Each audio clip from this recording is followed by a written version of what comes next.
Chela, Tiffany Stuart. Hello, my name is Tiffany Stuart, and this is a presentation of my journey as a teacher. I'm enrolled in the Confederated Tribes of Siletz Indians of Oregon, and I introduced myself in Siletz And I'm going to start from the beginning of the slideshow. This is my son, Nason Tuya. His name means 10 bears in Siletz and that was about a year ago there. We were in Arizona and we were given a presentation on powwow culture to his class. This is my family, my mom, Marlene and Thomas Stewart, and my brothers. In the top right picture, my son standing there with my brother Tim, and then the lower picture is my brother Thomas, his wife Cheryl, and their little boy Morgan, and they live in San Carlos, Arizona. These are people who inspire me.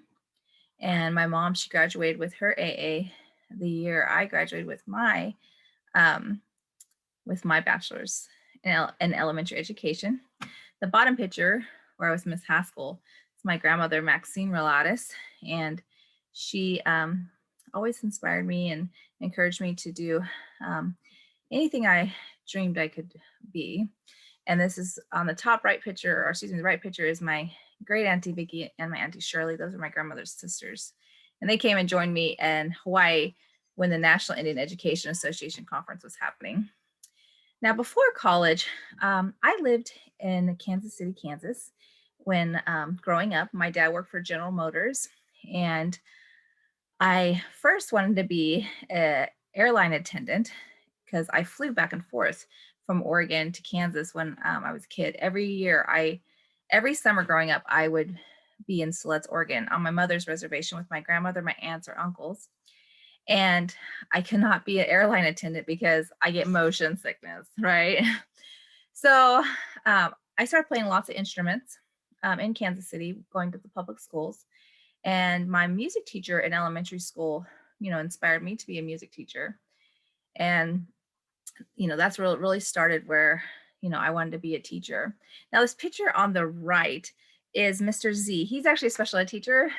He also has a degree, where he taught at our Siletz culture camp. He's not even native.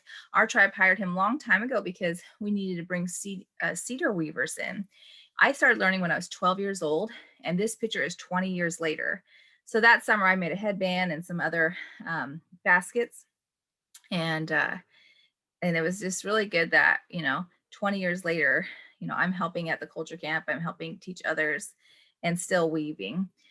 And so I put that picture in there because, at 12 years old, my aunt hired me, and then I had other people hire me for other culture camps.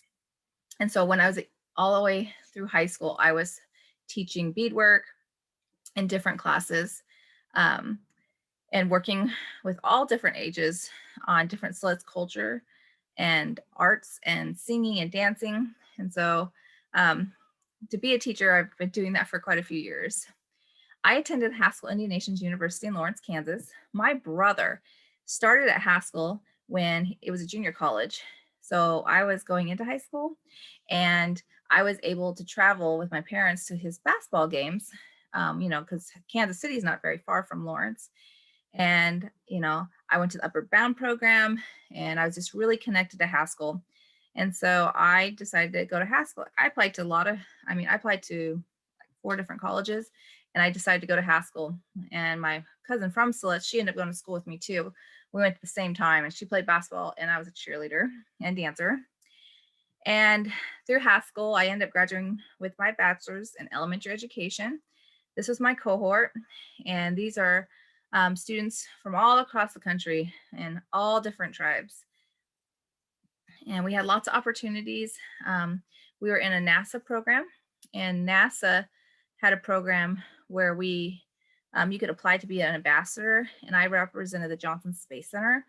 And then Elliot, my friend here, he has an ambassador badge on, and he represented the Virginia site for NASA. And there's Mrs. Begay in the middle. She is one of the scientists that we were able to meet, and she worked on solar panels. She did a lot of things with Navajo Reservation. And then the pictures on the right, I was able to meet with elders in my journey as a teacher and have, more people to inspire me to continue teaching. And that was through the National Indian Education Association. I was a student board member for a few years. I taught in 4 different states, Idaho. Oh, and then I went to University of Oregon for my master's, and I started my PhD program. And the top right in the basket cap, there are the other 2 students, Paulina and Tracy.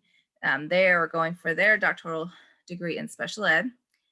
And then I taught in Oregon, so Idaho, Oregon, Kansas, and Arizona. Those are the 4 states I taught in. This is my mom graduated from SLED school, and so I thought I put this picture in there. My family's very proud, and that I went back and taught at a school where my mom was told by the counselor that she would be nothing as a Native woman, that she wouldn't amount to anything. And look at my mom now. She has her degree and she raised her children, and now I went back and taught at SLED school and always promoted higher education in any school I was at. And then I worked in Kansas City, worked for the district that I graduated from, and I was a special education teacher. I was a superintendent at the time. And then I also worked in Arizona at White Mountain Apache Reservation, and then in Globe, Arizona, where that town's right by San Carlos Apache Reservation. And so we serviced a lot of students from that reservation. And then I also taught at the San Carlos Apache College last year in 2020. And now in 2021, this is a picture a year apart, my son in 2020. And we did a presentation digital or virtually. And then my son here in 2021, we're learning at home. And so over the years with my family, giving presentations, and also in our own dance house, I'm a dancer and singer. So this is a little bit about me. I hope you enjoyed my story. Hamchi.